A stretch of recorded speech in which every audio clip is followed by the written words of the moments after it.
sa inyo.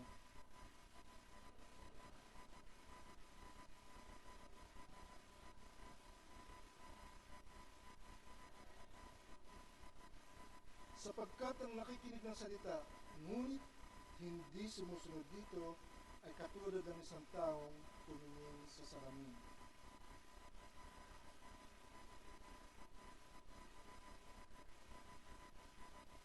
Ang taong nagsasaliksik at nagpapatuloy sa pagsunod sa kautosang ganap na nagpapalaya sa tao, ang pagpapalaya ng Diyos sa lahat ng kanyang gawain.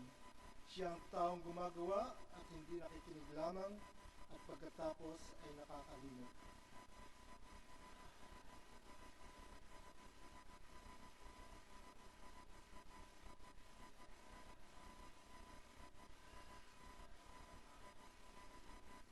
Sabay-sabay po tayo.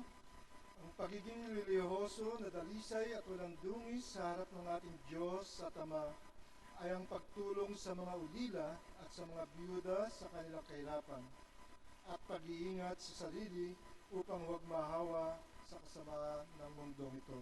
Ang Diyos po ang magpapala sa pagbasa ng kanyang salita. Tayo po ay maaari nang makaupo.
Purihin ang Panginoon. Ang mensahero po ng Panginoon ngayong umaga is a faculty member and past Dean of Students at Asian Theological Seminary, ATS, where he earned his Master of Divinity in Biblical Studies. He also finished his Master of Theology in Biblical Studies, THM, under the Asia Graduate School of Theology, Philippines. He is beginning his doctoral studies at University of Aberdeen in Scotland. He finished his Bachelor of Arts in Theology from Philippine Missionary Institute and studied at UP Diliman. He is also connected with Philippine Bible Society as translator and as a chaplain. He has been a pastor for 28 years and has served as the head pastor of Community Baptist Church of Las Piñas and is now a pulpit pastor at Family Christian Fellowship in Quezon City. He and his wife, Melissa, an engineer, have 2 daughters, Haraya Marikit and Biyaya Marilag. Please welcome today's messenger, Pastor Noli Mendoza. Pastor, come up, please.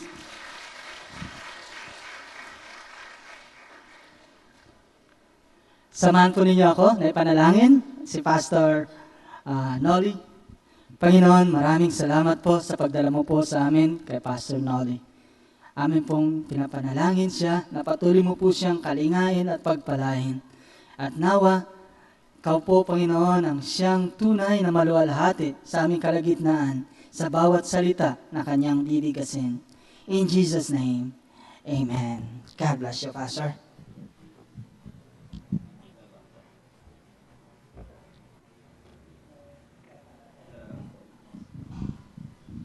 Pasensya po sa mga naglagay ng lapel. Natanggal. Ito na lang po. Okay. Magandang umaga po sa inyong lahat. Magandang umaga po. Pag bumati po ba ng good morning, sa kayo sasagot? Kasi po, So magandang umaga po sa inyong lahat. Ako po at ang aking pamilya, nandyan po ang aking pamilya, ang aking asawa, si Maria Melissa, at ang aking mga anak, si Haraya Marikit, at si Biyaya Marilag. Yan po ang pangalan ng aking mga anak. Ako po ay taga Laguna at nung ako po ay nag-high school, ako po ay umaattend ng mga fellowships sa Santa Cruz Baptist Church. In fact, when they celebrated their, I think, 53rd church anniversary, na imbitahan din po ako na magsalita doon. So ngayon po, sa umagang ito, ako po ay nagpapasalamat sapagkat naimbitahan na magsalita dito sa Imus Conservative Baptist Church. Kami po ay bumabati sa ICBC sa inyong 39th anniversary. Palakpakan po natin ang Panginoon sa kanyang kadakilaan. Amen? Anuman po ang mangyari, ang pangako ng Panginoon ay totoo. Ano yun? Upon this rock I build my church, and the gates of Hades cannot prevail against the church. Ang Diyos ang may-ari ng iglesia. At anumang mangyari sa iglesia, hindi ito pababayaan ng Panginoon. Amen? So yan po ang ating panghahawakan, yan ang ating pananampalataya. Ano man ang mangyari. Ngayon, habang sineselebrate po natin ang ating 39 na taon na anniversary, tandaan po natin, patuloy ang maraming struggles na nakikita natin sa ating paligid. Naniniwala po kayo? Habang tayo naririto ngayon, napakarami pa pong mga tao ang nawawala ng pag-asa. Napakarami pa pong mga tao ang nangangailangan ng katiyakan, ng meaning, ng fulfillment sa kanilang buhay. Kaya, nananatili pa rin ang panawagan ng Panginoon, at ito po isang malaking pagpapasalamat sa atin, that God is still willing to use this church and every individual believers para po gamitin tayo to influence our world for Christ. Amen? Handa ang Panginoon na gamitin ang iglesia at ang bawat isa sa atin. Imaginin po natin, kung ang bawat isa sa atin ay i-impluwensyahan natin ang ating daigdig para sa Panginoon, what do you think would happen? Napakalaki ng magagawa. Napakalaki ng mangyayari. Ngayon, dapat nating itanong, how can we influence our world for Christ? Paano natin ito magagawa? Tingnan po natin ang ating mga talata at makikita po natin dito isang uri ng pananampalataya na sumusunod sa ating Panginoon. Ilang mga bagay po ang ating makikita mula sa ating mga talata na tutulong sa atin upang maimpluwensyahan natin ang ating daigdig para sa ating Panginoon. Tingnan po natin. Ano ang matututunan po natin mula sa mga talatang ito at sa aklat na ito na itinuturing ng iba na hindi mahalaga? Sabi po ng isang manunulat, si Martin Luther, ikinonsider niya ang aklat ng Santiago as an epistle of straw. Ibig sabihin, walang laman. Tingnan po natin. Ano ang matututunan po natin? Unang bagay po na kinakailangan nating maranasan. Nakakatuwa po, kung papansinin natin ang tema ng pagdiriwang sa ICBC, ano po yon? What is the theme? Ano yon? Living Word, Life Group. Ano pa? Loving Church. Tingnan po natin ang makikita natin dito. Anong mga bagay ang kinakailangan natin gawin upang maranasan natin na tayo ay maging instrumento ng pagbabago? Una, tingnan po natin, anong unang bagay? Una, let us receive the Word. Basahin natin ang talatang 11. Tandaan ninyo ito, mga kapatid. Dapat ay maging alisto kayo sa pakikinig, daan-daan sa pagsasalita, at hindi madaling magalit. Alam po ninyo, the importance of this section ay makikita po natin dun sa paraan ng pag-i-introduce ni James. Bakit? Sabi niya, you need to know this. Tandaan ninyo ito. Pangalawa, sinabi rin niya, my beloved brothers and sisters. Sa madaling salita, makikita po natin dito na binibigyan niya ng pansin ang section na ito. At ano yung kanyang binibigyan ng pansin? Tingnan po natin, sa dulo ng talatang 21, ang sabi diyan ay kinakailangan na in humility receive the word implanted which is able to save our souls. Pero how can we receive? Paano natin tatanggapin ang salita ng ating Panginoon? Narito po ang ilang mga bagay na kinakailangan nating makita. Ano ang kinakailangan? Tandaan natin that the Word of God demands attention. Kinakailangan pagtuunan natin ng pansin. Pero paano natin mabibigyan ng pansin? Binanggit po niya sa talatang 11 kung paano mabibigyan ito ng pansin. Una, kinakailangan, anong sabi? Alisto sa pakikinig. Mabagal sa pagsasalita, mabagal sa pagkagalit, o hindi madaling magalit. Makita po natin sa mga talatang ito, ipinapakita ni Santiago ang mga ugali that believers need to cultivate and vices need to be avoided to receive the word. Makita rin po natin ang mga paksa at mga talatang sinabi dito ay tatalakayin niya na sa mga susunod pa rin. Ang isang mananampalataya na handang tumanggap ng salita is a ready listener. We must have ears to hear for God to work in us and through us. Every believer, every church cannot experience maturity, cannot experience how to be used by Christ to influence the world for Christ if we are not ready to listen. Kinakailangan sa ating kaugnayan sa Diyos at maging sa ating kapwa, kailangang handa tayong makinig. Maraming suliranin sa iglesia, maraming suliranin sa relasyon sa pamilya, maraming suliranin sa bansa, sa ating komunidad, ang nagiging ugat, hindi tayo marunong makinig. Hindi mo ba? Sang-ayon kayo doon? Marunong kaya talaga tayong makinig? At kaugnay noon, ang sabi niya, mabagal, hindi madaling magsalita. Dahan-dahan sa pagsasalita. Sa iba, binabaligtad ito. Too oftentimes, we reverse this. Mas mabilis tayong magsalita kaysa makinig. Sabi po ng ilang mga nag-aaral, ang tao minsan nagsasalita, tapos kapag hindi siya nagsasalita, hindi naman siya nakikinig. Nagsasalita siya at kung hindi siya nagsasalita, naghahanda siyang magsalita. Naranasan niyo po yun? Halimbawa, nag-uusap. another person is talking, and when the person is not talking, the person is preparing to speak. Hindi mo ba? Hindi talaga nakikinig. Mas madaling magsalita. Nagkakaroon ng laman ang ating sasabihin, nagkakaroon ng kahulugan ng sasabihin kung marunong makinig. Hindi po ba? Lalo na sa pakikinig natin sa salita ng ating Panginoon. Tandaan po natin, binigyan tayo ng Diyos ng 2 tainga at ng isang bibig upang mas makinig tayo kaysa sa magsalita. Ano ang kaugnay nito sa ating pakikinig sa salita ng Panginoon? Paano tayo makakaranas ng maturity kung ang pinakikinggan lang natin ay ang ating mga sinasabi at hindi ang sinasabi ng ating Panginoon? Pansinin po natin sa ating buhay sa araw-araw. Ano ang pinakikinggan natin?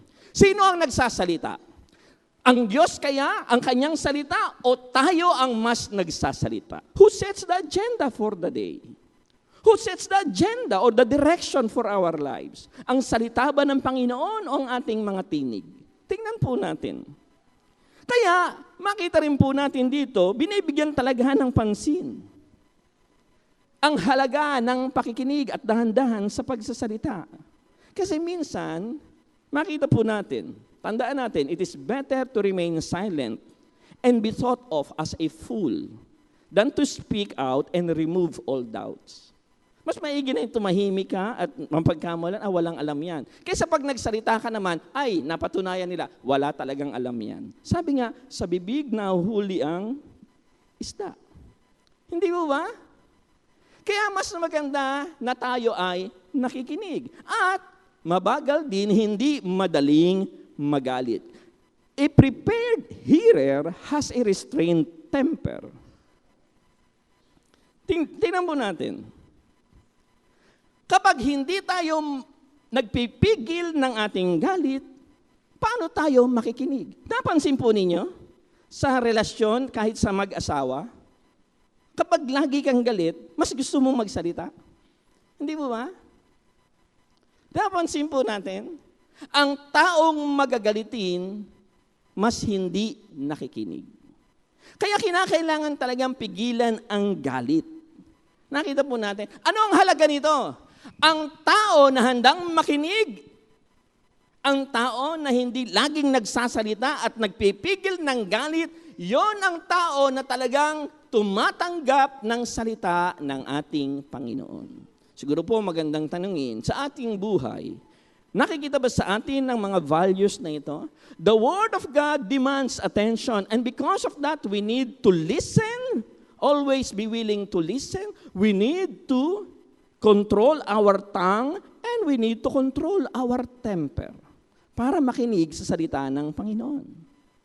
Kaugnay din po niyan, makikita po natin, ang salita ng ating Panginoon ay kinakailangan nating tanggapin. The Word demands reception. There are things we must lay aside. Basahin natin ang talatang 21. Ano ang sabi? Therefore, putting aside all filthiness and all that remains of wickedness, in humility receive the word implanted. Tingnan po natin, ano ang tatanggalin? Kasama doon yung galit. Kasama doon na anumang bagay na magiging hadlang para tanggapin natin ang salita ng Panginoon. Maraming tao, attend ng Bible study. Tingnan natin, nabago kaya ang buhay? Nagkaroon kaya ng tunay na pagbabago sa ating buhay, magmula nang nag-aaral tayo ng salita ng ating Panginoon? Matatanggap natin ang salita ng Diyos kung meron tayong tatanggalin. Sabi nga po ng ilang mga nag-aaral, the end result of reading the Bible is not interpretation. The end result of reading the Bible is transformation. Marami ka mang alam sa Biblia, pero nananatili ka na magagalitin. Nananatili ka sa maling buhay, ano ang saysay nun? Tinanggap mo kaya talaga ang salita? Dito po'y ipinapakita sa atin, mas magiging makahulugan, mas matatanggap natin ang salita ng Diyos kung tatanggalin natin ang mga maling bagay. There are things we must lay aside. At there is a proper attitude we need to have. Ano yun? Verse 21, in humility, receive the word implanted, which is able to save your souls.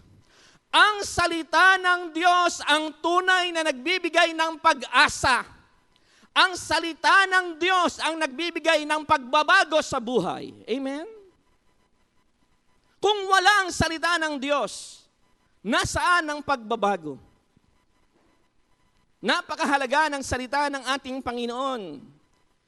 At upang talagang matanggap natin, kinakailangan pagtuunan natin ng pansin. Kinakailangan mayroon tayong iwan.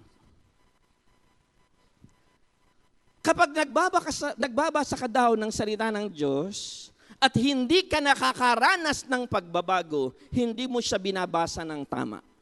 Sang-ayon kayo? Ang tunay na pagbabasa at tunay na pagtanggap ng salita, dapat mayroong bungang pagbabago. There must be a change na makikita sa ating buhay. Paano magkakaroon ng tunay na pagbabago? Dito, nagsisimula ang lahat sa mapagpakumbabang pagtanggap ng salita ng Panginoon. Ibig sabihin, Panginoon, bakit kaya binigyan ng pansin dito yun? In humility. Bakit?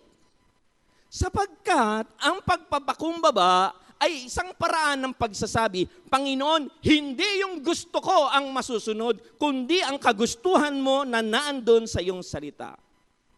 Hindi yung agenda ko, hindi yung direction ko, kundi yung direction natin ay iaayon natin doon sa sinasabi sa hayag na salita ng ating Panginoon. Pagpapakumbaba.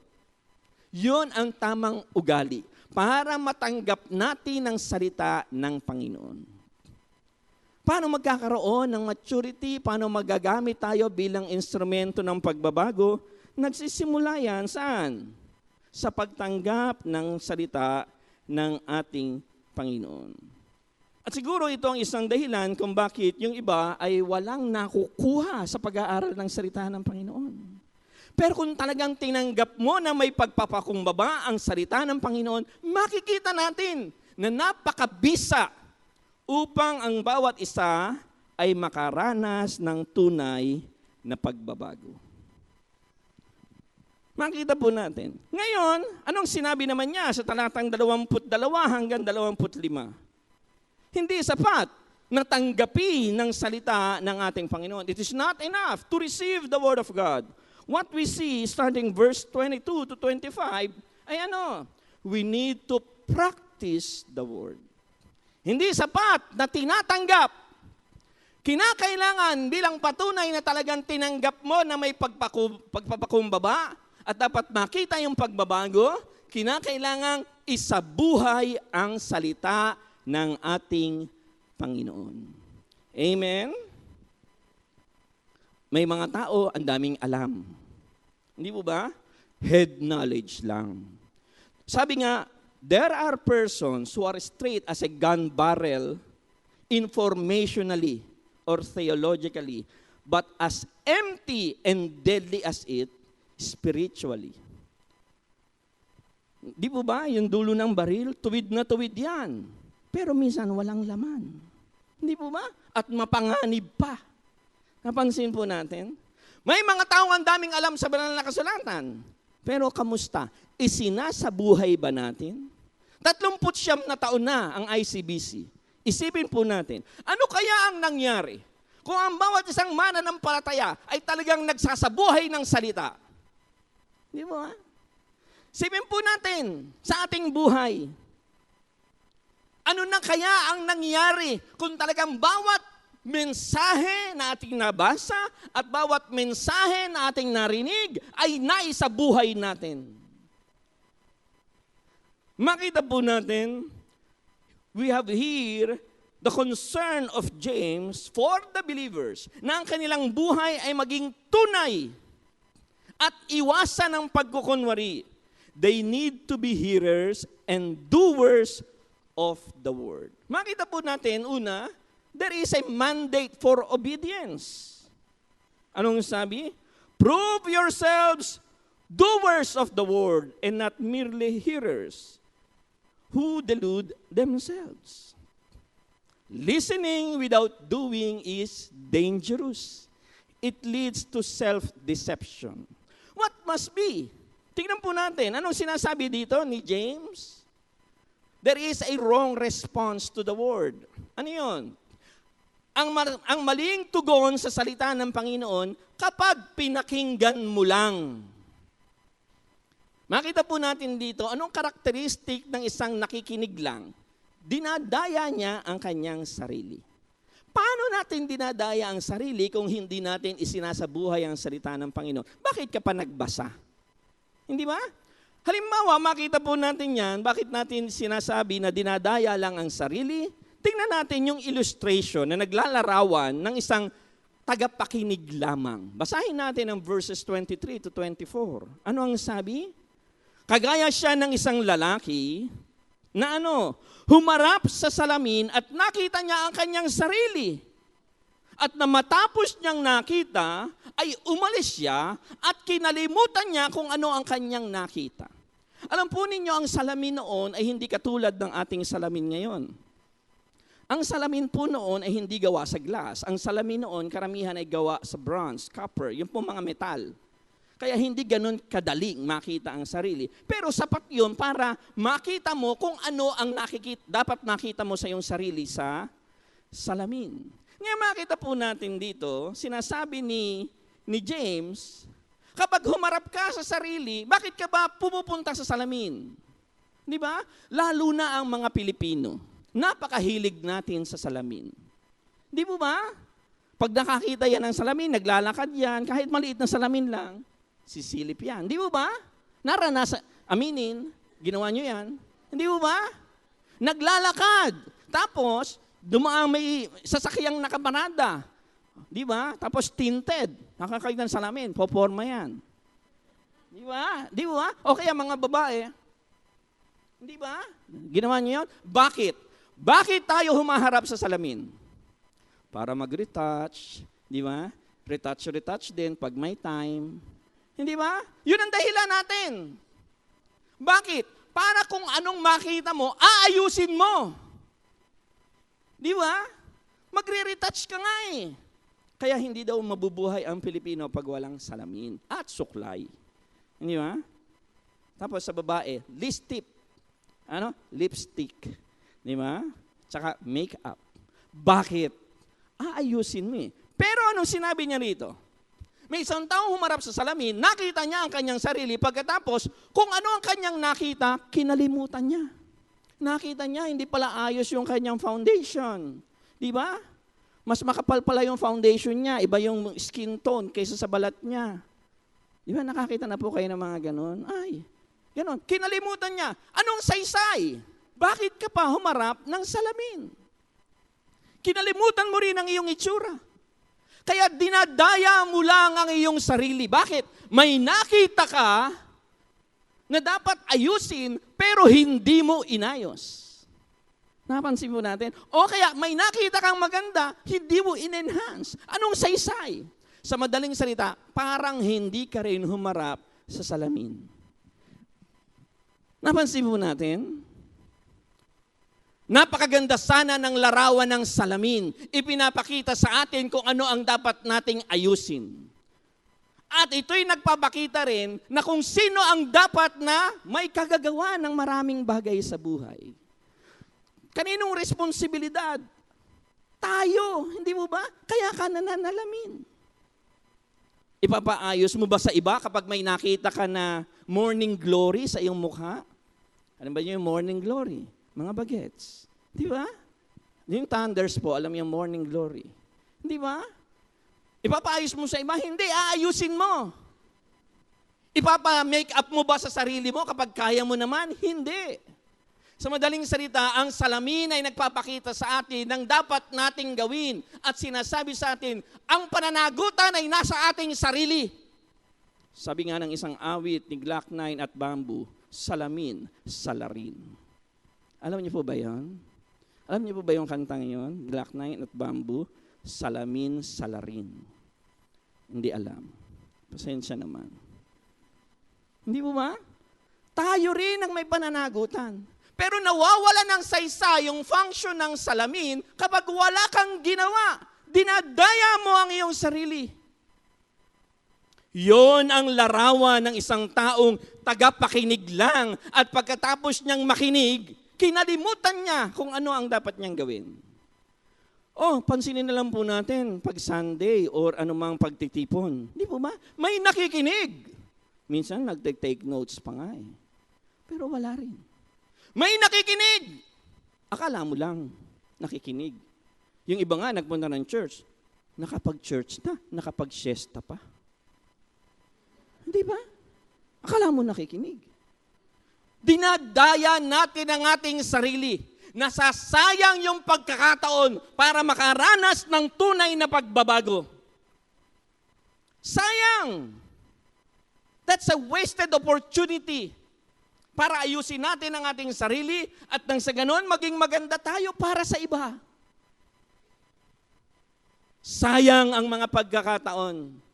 Ganun natin dinadaya ang ating sarili. Nasasayang ang pagkakataon. Kaya makikita po natin, after that, sinabi naman ni Apostol Santiago kung ano naman ang larawan ng isang doer. Ang right response, hindi lang yung makinig ka, kundi gawin mo. Isabuhay mo kung ano ang napakinggan mo. We see here a contrast. Here in verse 25, James describes the true hearer.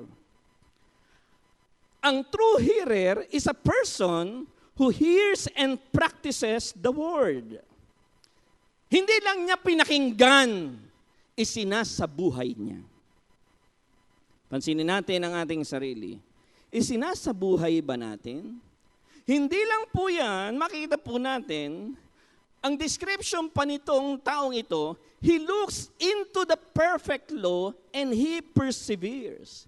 Nakakatuwa po, yung salitang ginamit dito, dun sa salitang look, ito po ang sa salitang Griego ay isang participle na ang ibig sabihin kung isasalin, stooping down sideways to look. Parang ganito yan, nakakita ka ng salamin, gaganon ka talaga.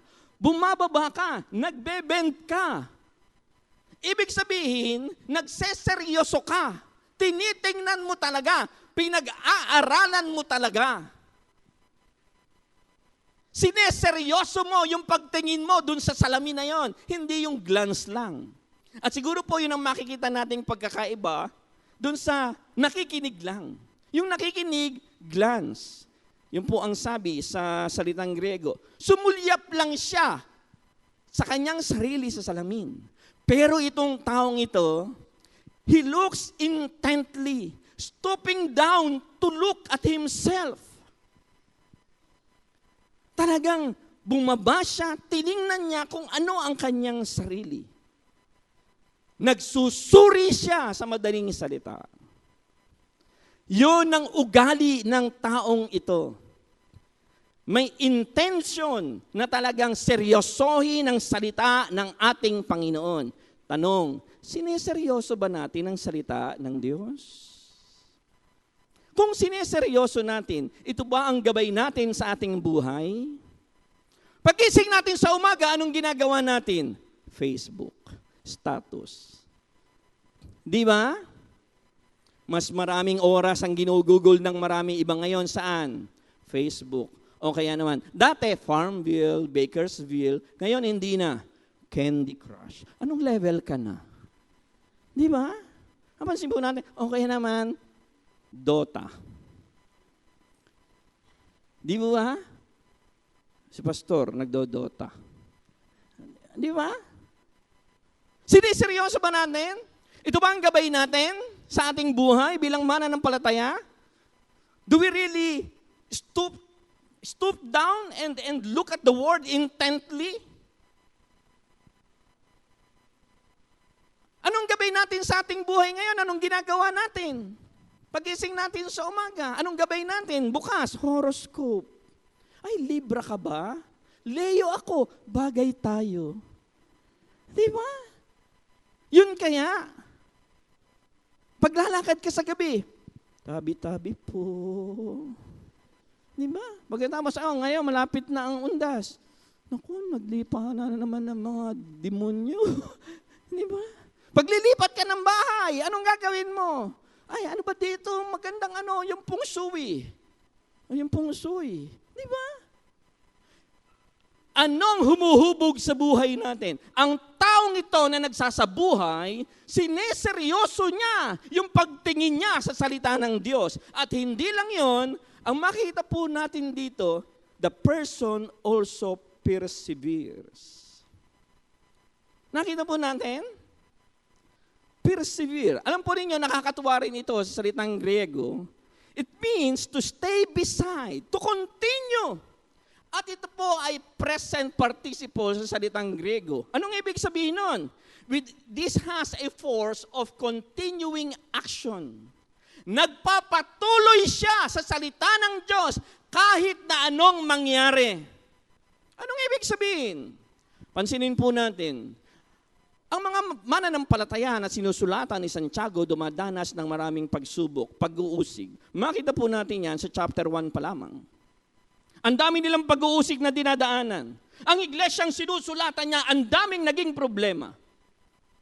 Nakita po natin. Sino ba rito ang may alam na iglesyang walang problema? Lahat ng iglesia may problema. Ang ating pananampalataya, hindi ibig sabihin ligtas ka sa problema. Subalit ang isang taong nagsasabuhay ng salita ng Panginoon, nagpapatuloy kahit na mayroong problema. Amen? Yung iba kasi, kaunting problema, ayaw nang pumunta ng church. Bakit? May problema. May isang tao daw po, umaga, isang mananampalataya, ginigising ng nanay niya, "Anak, mag-church ka na. Punta na tayo ng church." "Ay, ayoko po magpunta." "O bakit, anak?" May problema dyan sa church na yan. Ayaw nila sa akin." "Anak, tayo na.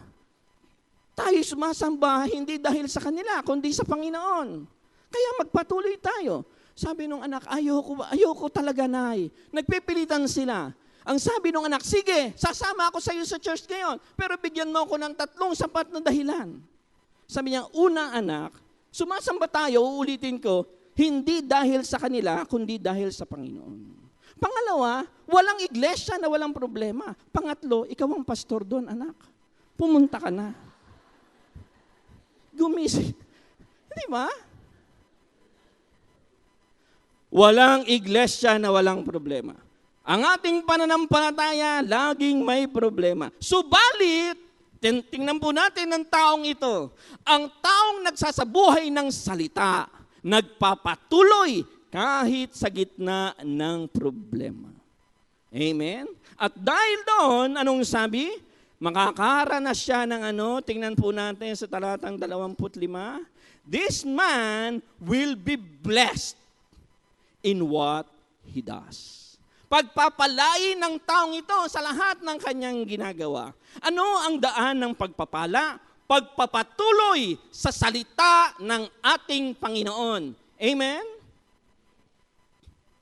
I'm sure sa 39 na taon ng iglesyang ito, maraming makapagsasabi kung paanong naging totoo ang talatang ito. Ang talatang ito'y sinasabi na kung tayo'y magpapatuloy sa salita ng Diyos, nandoon ang daan ng pagpapala. Isabuhay ang salita. Ngayon, ang isang tanong, paano isa sa buhay? Tingnan po natin, pansinin natin, talatang 26 hanggang 27. Ano ang kaugnayan ng talata ng 26 at 27 sa mga naunang talata? In the context of James, makita po natin, what was he thinking when he said, "Be doers of the word"? Ang sabi niya, isabuhay ninyo ang salita ng Panginoon. Ano yun? Narito po ang makikita po natin, sapagkat ang talatang 26 at 27 ay pwede nating isummarize na hamon ni Santiago na ibahagi nila ang salita. Sa paanong paraan? Tingnan po natin ang sinasabi sa talatang 26 hanggang 27. paano nila ibabahagi ang salita ng Panginoon?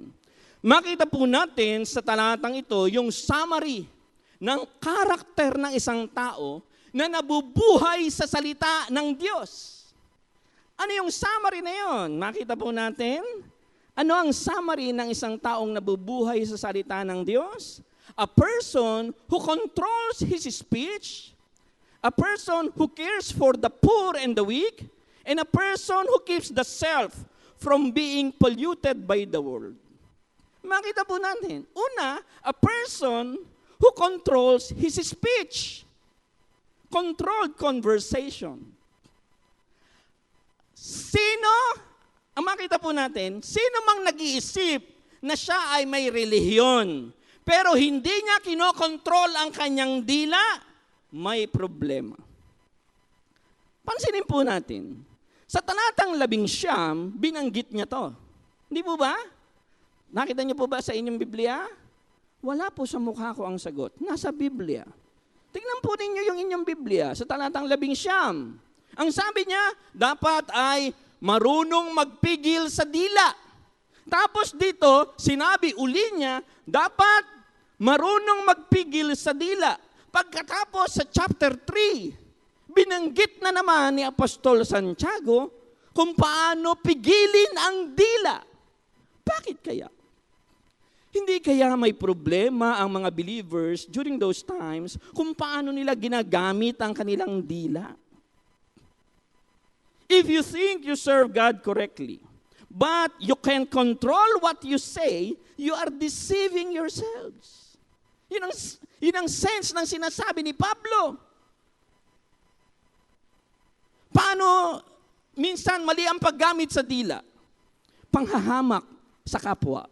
Tingnan po ninyo, chapter 2. Hinahamak nila ang kanilang kapwa. Paano papigilin ng hindi tamang paggamit sa dila?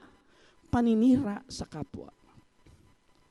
Napansin po ninyo, yung palang issue ng maling paggamit sa dila, kagaya ng mga chismis, hindi pala bago yun. Kahit noong panahon ni Santiago, nangyayari na yun. Hindi ba? Maraming problema sa ugnayan ng mga Kristiyano ang nagiging isang dahilan, maling paggamit sa dila. Minsan nga sinasabi, praise the Lord! Pero ano, teka na sana. Diba? Yung nagsasalita ka ng masama sa iyong kapwa, iniinsulto mo ang iyong kapatid. Diba? Pinagsasalita mo sila ng masasakit. Sino ka? Heat soil ka. Anong heat soil? Hampas lupa. Heat soil. Di ba ba? Yung mga salita natin na PG, mga squatting. Di ba? Yung mga ganyang mga salita natin. Sino ka? Tsura mo. Di ba? Kunin ka na sana ni Lord. Di ba ba? Kung nakapakapatay lang ang dila, sabi ko nga, marami nang patay doon sa EDSA. Kanina siguro, doon sa dinaanan naming traffic sa Magallanes, marami nang patay. Yung mga hindi disiplinanong driver, sana. Di ba? O, isipin natin, pag tayo nagdadrive, yung mga gitgitan sa buhay. MRT, sino sumasakay ng MRT? Di ba? Minsan, pag hindi ka nagpigil, hindi mo ba? Dila. Napansin po natin, ang isang tao na nagsasabuhay ng salita ng Diyos, marunong magpigil sa dila. Maraming problema sa iglesia, hindi tamang paggamit ng dila. Kapansin-pansin ito. Ito'y isang mariing pagtuligsa ni Santiago sa mga mananampalataya noon at ngayon na hindi marunong magpigil ng dila. Minsan nga nagagamit pa prayer request eh. Minsan nga nagagamit pa prayer meeting eh. Uy kapatid, meron akong lalapit sa iyo. Pag-pray natin ha. Ano yun? Hindi ko sasabihin. Pero alam mo, dapat ipag-pray. Ano yun? Alam mo, nakita ko si ganito. Pero atin lang yan ha. Yung, pag sinabi mong atin lang yan, kakalat yan. Lalo na kung sinabi, prayer request. Sabi kasi siyempre makakadama ng burden daw. Yung pinagsabihan, uy, kapatid, ako nababurden. pag-pray natin, ha? Di ba? O hindi pa niya alam ito, hindi pa niya alam. Di ba? Nakita po natin yon. Anong sabi ni Santiago? If anyone thinks to be religious, and yet he does not control his tongue, the religion of that person, useless. Walang saysay ang relihiyon ng isang taong hindi marunong magpigil ng kanyang dila. May tinatamaan po ba? Sapul. Hindi ba? Pangalawa, ang sabi niya, pure and undefiled religion in the sight of God, our God and Father is this, to visit the orphans and widows in their distress. Compassionate concern. And we see here an echo of the Old Testament. The Old Testament concern for the poor as a very important mark of true religion. We can see this, for example, in Exodus chapter 22, verse 22. We can see this, for example, in Leviticus chapter 19, verse 5 and verse 15. We can see this in Deuteronomy chapter 14, verse 29. Isaiah chapter 1, verse 10 to 17. Anong sinasabi? Anong saysay ng relihiyon kung hindi ka marunong magmahal at kumalinga sa kapwa mo, lalo na sa nangangailangan? Alam po ninyo, ito yung ibig sabihin ni Santiago, be doers of the word. And that is a very important concern in the book of James. Alam po ninyo, ang aklat ni Santiago ay laging ini-interpret ng iba kapag nakita nila ang pananampalatayang walang gawa ay patay. Ang iniisip, nawawala ba ang salvation? Sabi ko, hanggang ngayon pinag-uusapan yan. Kung nawawala, ingatan mo. Kung hindi nawawala, magpasalamat ka. Parang laging iniisip tungkol sa kaligtasan. Hindi po yun ang concern ni Santiago. Ang concern ni Santiago, kinakailangan patunayan mong buhay ang iyong pananampalataya. Ano yun? Ano yung gawa na yon? Dito po at maging sa chapter 2 verse 14. Kung may lumapit sa inyong nangangailangan at sinabi mo, ay praise the Lord kapatid, ipagpapanalangin kita. Pero wala ka namang ginawa, ano sabi ni Santiago? Ang pananampalatayang yan, patay. Anong ibig sabihin ni Santiago? Be doers of the word. Ano yung aksyon na kailangan? Isang napakahalaga at konkretong aksyon, ang mananampalataya at ang iglesia ay dapat maging instrumento ng pagkalinga sa mga nangangailangan. Anong saysay ng pananampalataya? Kung may nangangailangan sa kanilang kalagitnaan.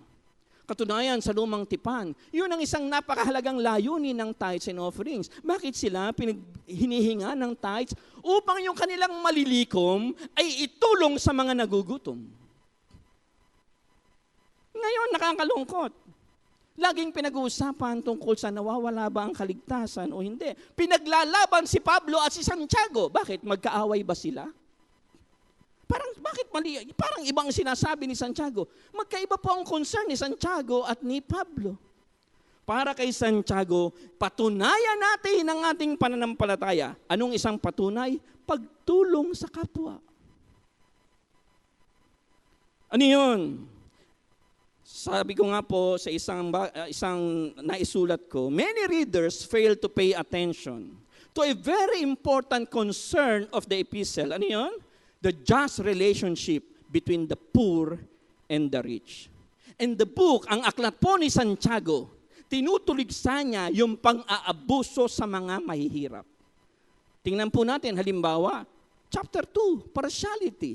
Sa chapter 5, kayo mga mayayaman, yung sweldo ng inyong mga tauhan, hindi nyo ibinibigay. Hindi nyo ba alam na umaakyat na sa Panginoon ang daing ng mga mahihirap ninyong manggagawa? Anong ibig sabihin ni Santiago? Maging praktikal ang ating pananampalataya.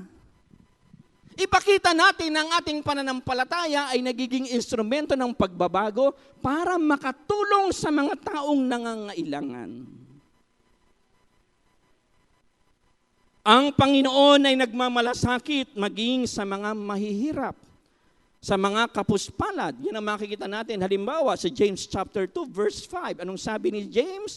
Hindi ba ninyo alam na ang Diyos ang pumili sa mahihirap ng sanlibutan ito upang sila'y makaranas ng kayamanan sa paghahari ng ating Panginoon?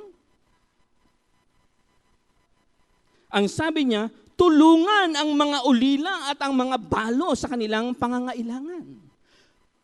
Anong isang saysay? Pagsasabuhay at pagbabahagi ng salita, compassionate concern. Makatwirang relasyon ng mahirap at mayaman sa kalagitnaan. Isipin po natin, sa ating kalagitnaan, paano pwedeng gamitin ng iglesia para maging daluyan ng pagpapala doon sa mga nangangailangan? At kaugnay noon, makita rin po natin ang isa pang palatandaan ng tunay na relihiyon, malinis na pamumuhay sa gitna ng sanlibutan. Ano bang isang panawagan ng sanlibutan? Pagtitiwala sa pera, pagtingin sa kapwa bilang gamit. Pero dito wag, pagkalinga ang inyong ibigay sa inyong kapwa, hindi pagsasamantala sa kanila. Paano nilalarawan ng tao ngayon sa ating mass media? Paano nilalarawan kahit sa ibang iglesia? Minsan ang tingin sa kapwa, statistics. Di ba? Ilan ang sumunod sa tawag ng tubig ng bautismo? Hindi ko po minsan hanggang ngayon, iniisip ko yon. Bakit? Tumatakbo ba yung tubig ng bautismo at susundin? Sumunod sa tawag ng tubig ng bautismo. Okay lang po yon. Subalit minsan, tinitingnan na lang ang mga mananampalataya bilang numbers. Hindi bilang tao. Di ba? Mass media, tingnan po ninyo, paano inilalarawan? Lagi kong sinasabi, tingnan po natin, paano inilalarawan ang mga kababaihan, maging ang kalalakihan. Bibili ka ng sasakyan, anong kinakailangan larawan? Magandang sasakyan, mayroong babae. Ang ibig sabihin nun? Sigarilyo, maghihitit ka ng sigarilyo. Tapos when you light a hope, mayroong magandang babae. Kahit fortune pa yan. Hindi ba? Merong magandang babae. Bibili ka ng alak, advertisement ng alak, may babaeng nakasakay sa kabayong puti. Di ba? Napansin po ninyo yun? Bakit? Anong kinalaman ng mga produktong yon sa isang babaeng hubad? Paano inilalarawan ng babae? Baka sabihin ninyo, ganun din sa lalaki. Bakit? Anong kinalaman ng hubad na lalaki doon sa corned beef? Napansin ba ninyo yan? Di ba? Yung mga lalaking hubad, galing sa bundok, highlands. Di ba? Tapos o kung hindi man highlands, nakaganyan. Wow, ulam. Papa Coco, ikaw ba yan? Di ba? Bakit? Tinitingnan ang lalaki at babae bilang gamit. The naked truth. Isang lalaki, lumabas, fashion show, pero babae, hawak-hawak niya, parang aso. Ano yun? Ganyan ang makikita po natin sa ating sanlibutan.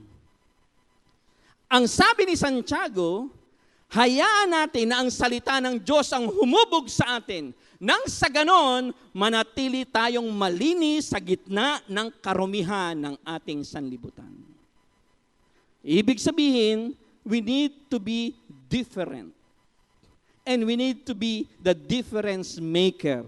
Sa halip na tayo ang maimpluwensyahan ng mundo, hayaan natin na tayo ang makaimpluwensya sa mundo. Amen? Influence our world for Christ. Paano? Makita po natin. Tingnan natin. Sino ang gagamitin ng Panginoon sa pagbabago? Yung mga hindi mananampalataya? Ang dapat na magamit ng Panginoon sa tunay na pagbabago, tayo bilang mga mananampalataya. Sa ngayon kayo, ang mundo. Kung tayong instrumento ng pagbabago, ayaw magbago. Kung hindi tayo, sino? Kung hindi ngayon, kailan pa? Di ba? Paano mababago? Nandito po. Isabuhay ang salita. Pero bago mo isabuhay, tanggapin mo muna.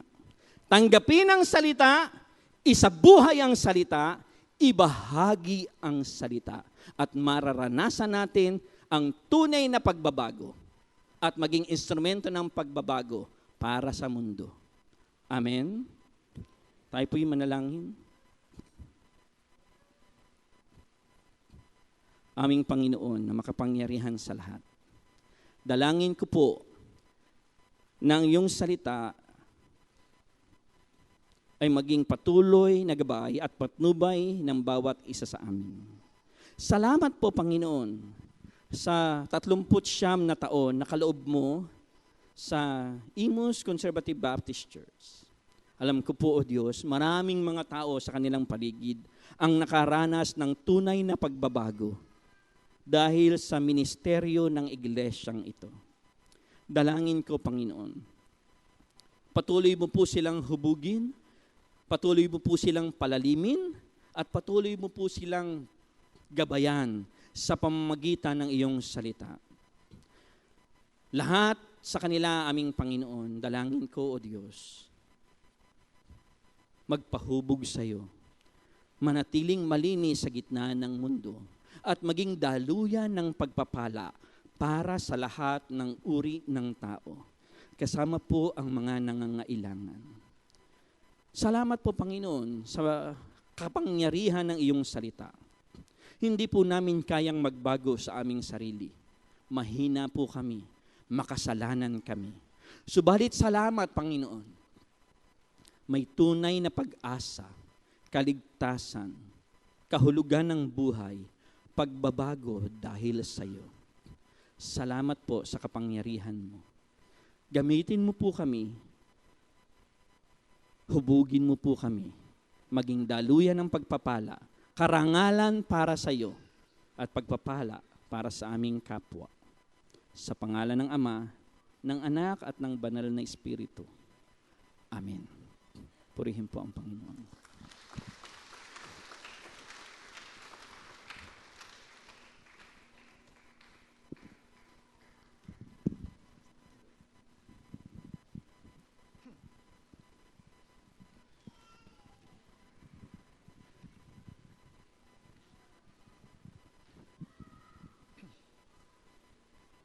Ngayon po naman ay dadako tayo sa pagbibigay ng kaloob at ikapo. Sinasabi po sa Kawikaan 3:9, parangalan mo si Yahweh sa pamamagitan ng iyong mga kayamanan at mula sa iyong mga pinakamainam na ani, siya iyong handugan. Tayo po ay saglit na manalangin. Ama namin Diyos, salamat po sa inyong mga salita na aming narinig sa umagang ito na nagbigay sa amin ng panibagong perception tungkol sa tunay na kahulugan ng pananampalataya sa inyo. Pagpalain mo po ito at maging ang aming pagkakaloob sa umagang ito, basbasan ito upang ito'y makapagbigay ng tulong para sa kalalago ng gawain ng ICBC. Sa pangalan ni Jesus, ito po ang aming dalangin. Amen.